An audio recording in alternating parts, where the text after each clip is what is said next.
Bagaimana mendulang cuan dan buzz ekonomi. Nah, kawan scale up, seperti kita ketahui bahwa ekonomi itu tidak selalu bertumbuh. Kadang ekonomi juga bisa turun.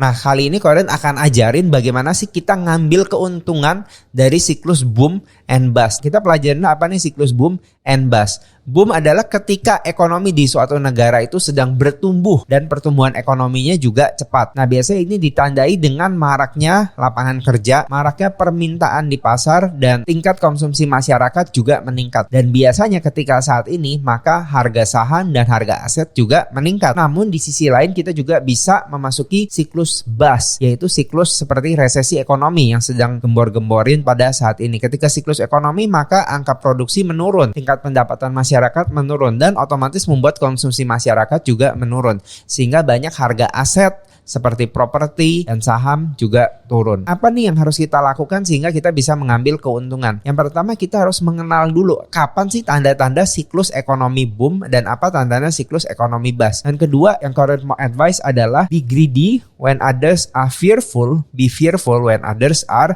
greedy. Ini merupakan saran dari Warren Buffett. Jadi kita harus agresif ketika justru di masa bust, dan kita harus menjual aset kita menjadi defensif justru di masa periode boom. Nah, makanya ini masuk ke dalam poin ketiga, yaitu kita harus mempersiapkan dana cadangan. Misalnya, kita punya aset dana cash 1M, kita nggak boleh pakai seluruh dana kita, apalagi di masa boom, habiskan untuk investasi. Kita harus mempersiapkan dana cadangan, ya dana taktis untuk investasi ketika ekonomi lagi turun-turunnya. Ya, misalnya kita punya 1M, kita boleh invest lah di masa boom sekitar 300 sampai 500 juta. Tapi ketika masa bust, justru kita harus habiskan seluruh kas dana kita untuk investasi dan kita menjual kembali aset kita di masa saat boom. Nah, yang terakhir adalah kita selalu upgrade diri kita, upgrade kepala kita, ya aset yang paling penting di dalam tubuh kita ini untuk diisi dengan pengetahuan-pengetahuan yang bisa menambahkan pendapatan kita. Kita juga bisa selalu menambah skill kita sehingga bisa menambah penghasilan rutin kita, penghasilan reguler kita, apapun bidang pekerjaan kita. Nah, itu aja yang Koren bisa bagikan. Semoga kita semua bisa mengambil cuan di siklus boom, bahkan di siklus bust sekalipun. Sekian dari Koren, salam cuan.